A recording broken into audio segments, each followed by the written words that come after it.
И ето за това този мокет ще се съсипе за по-малко от година. Да, ако го сложиш в грешната стая. Хората често избират мокет по цвят.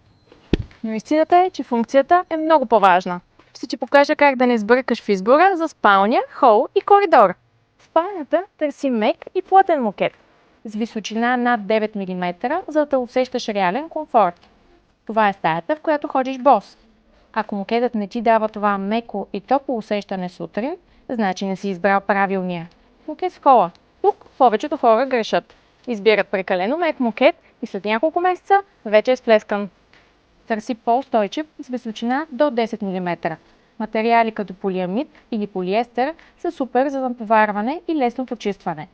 И още нещо. Ще забележиш как стаята става по-тиха. По-малко ехо, по-малко шум. Дори съседите ще са ти благодарни.